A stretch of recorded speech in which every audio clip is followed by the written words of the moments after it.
నాకు నవాడు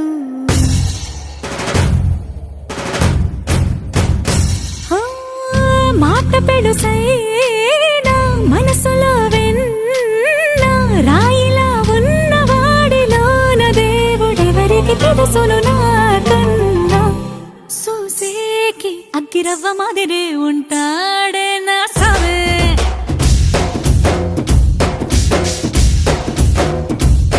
మెత్తాని పత్తి పువ్వుల మరే సంటో